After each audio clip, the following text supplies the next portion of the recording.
Bonjour, aujourd'hui nous allons préparer une recette que la famille va sûrement adorer et dans une version ultra facile pour que ce soit toujours un vrai régal. Je commence avec des filets de poulet. Je vais utiliser 2 gros filets qui pèsent environ 500 grammes et la première chose que je fais, une fois lavés, c'est de les couper en gros dés. Donc un couteau bien aiguisé et on coupe le poulet. Une fois que nous l'avons coupé en morceaux, ce sera beaucoup plus facile de le hacher. Donc nous allons l'ajouter directement dans ce robot ou ce mixeur. Si tu n'as pas de machine de ce genre, tu peux le hacher avec un couteau avec un peu de patience. Donc je vais mixer jusqu'à obtenir une sorte de pâte, juste du poulet. Voilà. Ici, on va ajouter un peu de saveur, donc je mets dans un grand récipient et j'ajoute du sel, toujours selon le goût de chacun. Une pincée de muscade aussi, ça va parfaitement. De l'ail en poudre en quantité généreuse parce que personnellement j'adore ça, et aussi un peu de poivre noir fraîchement moulu.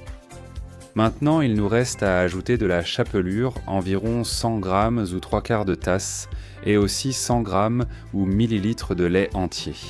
Maintenant, on mélange, comme on dit. On va remuer jusqu'à obtenir une pâte homogène, aussi simple que ça. D'autre part, nous allons préparer la panure.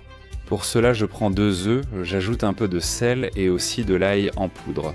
Encore une fois. Donc, je mets le tout dedans, je prends une fourchette et je vais tout battre pour que le blanc, le jaune et aussi les épices se mélangent de bien. Le montage de la pâte que nous avons préparée est très simple. Nous allons prendre un morceau avec les mains, former une boule et l'aplatir pour lui donner la forme que nous voulons. Moi, je les aime bien allongés comme ça, et directement dans l'œuf, c'est la partie humide.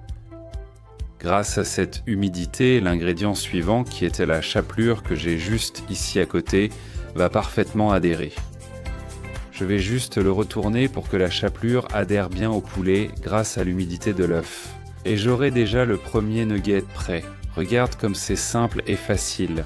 Délicieux, délicieux et prêt à être cuisiné. Ensuite, tu peux les faire frire, les mettre au four, les préparer à la friteuse à air. C'est selon tes préférences personnelles. Alors aujourd'hui, nuggets de poulet. Cuisine-les comme tu veux, moi je vais te montrer comment je les prépare. Dans la poêle, je mets beaucoup d'huile et j'attends à feu moyen élevé jusqu'à ce qu'en plaçant un objet en bois au centre, des petites bulles apparaissent. Comme ça, je saurai que l'huile est chaude. Nous mettons ici nos nuggets et nous attendons qu'ils dorent. D'abord, la partie qui est en bas va dorer, ça prend quelques minutes. Et quand tu vois qu'ils commencent à dorer, tu les retournes. C'est aussi simple que ça. N'ayez pas le feu à puissance maximale, mets-le à environ 3/4.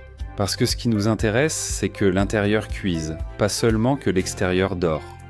Une fois que tu l'as, tu prends et tu égouttes un peu pour enlever l'excès d'huile. Et ils sont prêts à être dévorés.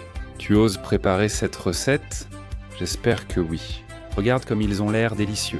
Regarde, regarde, regarde, regarde, regarde. Regarde comme ces nuggets ont l'air appétissants. Tendres et juteux à l'intérieur et croustillants à l'extérieur. Grâce à ces astuces et cette recette, ils restent chins délicieux. Regarde comment on les trempe. Ponker, ponker,